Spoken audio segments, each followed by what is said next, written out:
Bonjour les gars, j'espère que vous allez tous bien. On se retrouve aujourd'hui dans le débrief du match PSG contre Osaka. Pour tout vous dire, c'était un match très décevant les gars. Vous avez bien en parlé euh, lors du premier match amical de Paris que cette équipe, ça ne sent pas du tout la confiance, ça ne respire pas la confiance. Parce que les voir gagner le Havre 2-0, ça m'a choqué et vu aussi le contexte du match. Sans l'entrée de Mbappé et critiqué, il n'aurait pas pu gagner ce match. Attendant frérot, si tu n'es pas abonné, abonne-toi et laisse un petit pouce bleu, ça va aider les autres à regarder cette vidéo. Mais ce match, c'est vrai que Ekitike a marqué, Vitinha a marqué, mais ils ont dominé Paris sur le plan tactique, sur l'intensité. Cette équipe n'a pas d'intensité, manque de cohésion. On les a dominés sur le nombre de tirs. Osaka a eu 10 tirs cadrés contre 5-6 cadrés seulement de la part de Paris, les gars. Jouer contre ce genre d'équipe et encaisser 3 buts et ayant mené au score. Perdre le match ayant mené au score, là ça n'arrange pas du tout.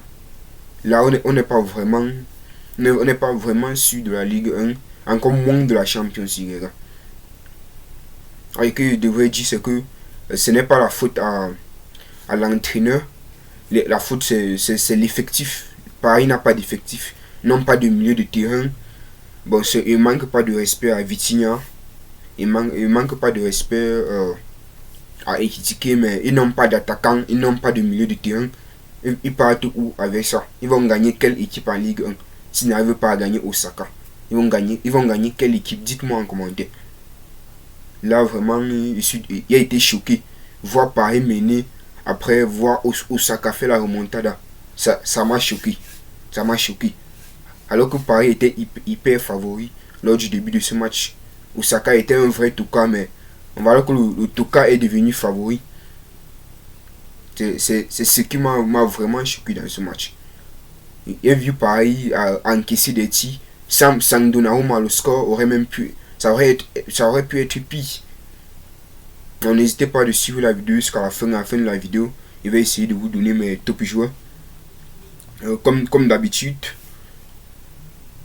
Pour moi, j'ai été choqué parce que lorsqu'on voit le Real de Madrid, lorsqu'on voit Arsenal, eux ils préparent de la belle manière leur pré-saison. Avec Dortmund et tout. C'est pas comme City. C'est pas comme Paris. Bon, c'est vrai qu'ils n'ont pas les mêmes effectifs.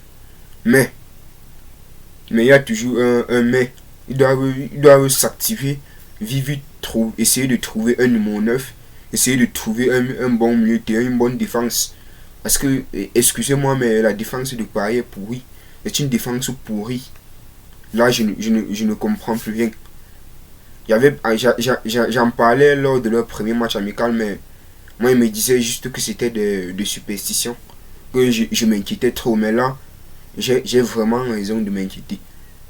J'ai vraiment raison parce que à ce niveau, je ne vois pas l'équipe de Ligue 1 que Paris va gagner. Je ne vois pas. Je ne vois pas cette équipe.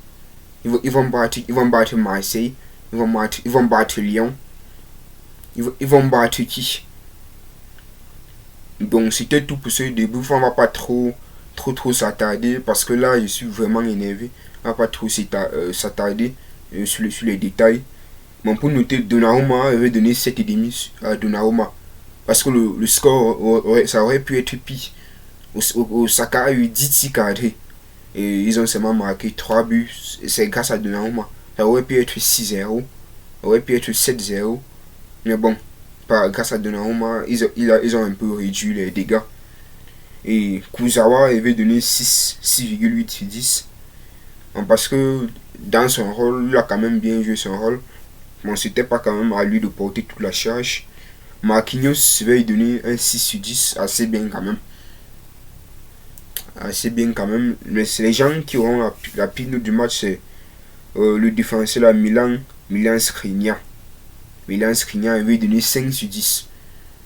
Non, 4 sur 10. 4 sur 10. Là, il s'est fait manger tout cru par les joueurs d'Osaka. Et Danilo Pereira, je vais donner 4,5 sur 10.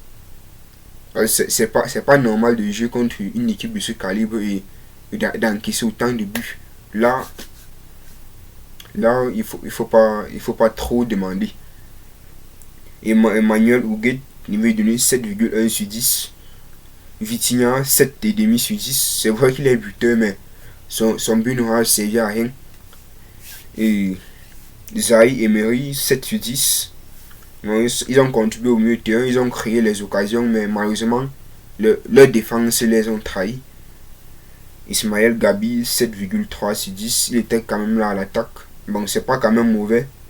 Hugo Ekitike, 8,3 sur 10. Parce que c'était vraiment l'homme de ce match. C'était l'homme du match du côté de Paris. Il était là à apporter un peu de solution et tout. Mais bon, Marcos Asensio, il va donner 6 sur 10. Parce que vraiment, il n'a servi à rien dans ce match. Il était totalement transparent. Aucune occasion notable de sa part. Donc c'était tout pour ce débrief.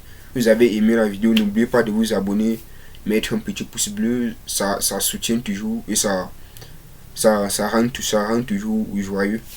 Bon, ciao, à la prochaine pour les prochaines vidéos.